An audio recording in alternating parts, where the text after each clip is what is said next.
que survivre à l'esclavage revient à y résister. Que survivre et résister sont synonymes, puisque c'est de l'esclavage dont il s'agit.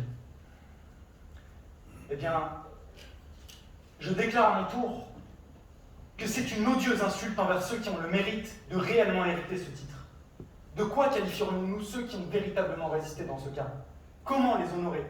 Quel titre leur attribuer? Eux qui ont pris leur courage à deux mains, insatisfaits de leurs conditions, refusant de soumettre leur destin à un semblable, s'autoproclamant supérieur de par sa couleur.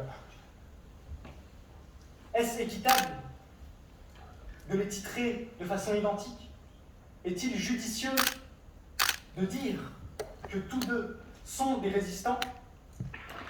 Savez-vous même ce que signifie le mot résister? Peut-être souhaiteriez-vous, messire, que je vous rafraîchisse la mémoire. Résister, c'est s'opposer et défendre. Défendre une cause, un proche, un sentiment, une histoire. Défendre sa dignité, défendre son honneur, défendre son âme. Réfléchissez-y à deux fois avant de clamer de telles absurdités. Cela menace mes oreilles de saigner, c'est intolérable. La question ici n'est pas les esclaves ont-ils résisté ou encore les esclaves ont-ils survécu, mais plutôt l'étymologie et la définition même de ces deux termes, survie et résistance, avec comme thématique l'esclavage. Il est inacceptable d'amalgamer un survivant et un résistant de façon si volontaire. Es-tu conscient, lorsque tu déblatères de tels propos, as-tu la certitude que ta langue n'est pas fourchée? Non, je refuse qu'ils aient sacrifié leur vie en vain.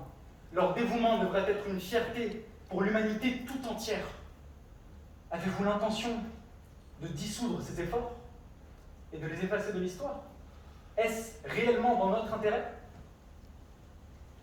Certes, ils ont subi d'atroces souffrances, des tortures rudes et douloureuses.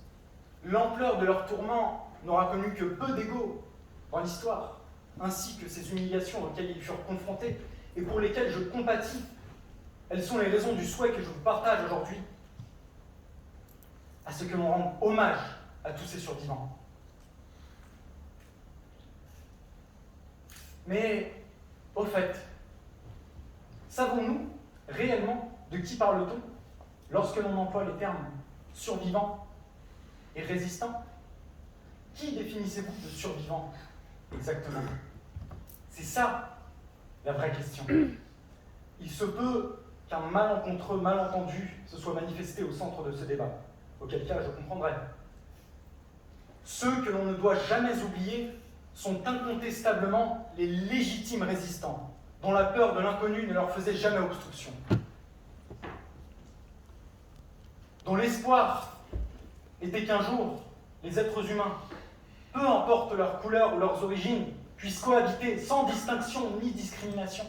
La moindre des choses serait de faire preuve de reconnaissance et d'exprimer louange et respect pour leur combativité ardente.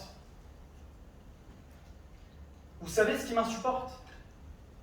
C'est de connaître ces femmes et hommes qui ont sacrifié ce qui leur était le plus cher après avoir connu la douleur et la souffrance avant la liberté, puis de prendre la décision de combattre pour ceux qui demeuraient jadis entre les mains de tyrans barbares afin d'établir l'équilibre, dont l'idée de se contenter simplement de fuir et sauver leur personne de l'esclavage, puis de vivre une vie comme si jamais rien ne s'était passé, ne leur traversait pas l'esprit.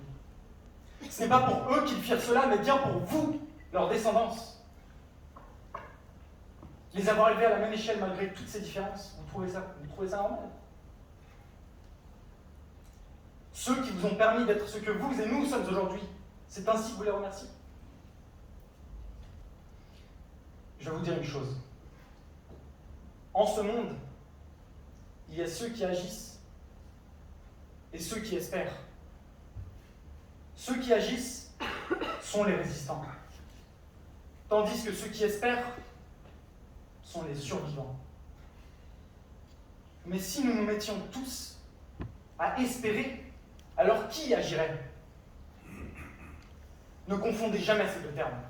Les rendre si indifférents peut engendrer de fatales conséquences, et que malheureusement, par la suite, nous ne puissions plus être capables de définir un survivant et un résistant de façon explicite.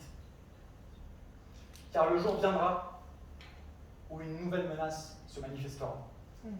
À ce moment-là, il ne suffira nullement de survivre. Il faudra bel et bien résister.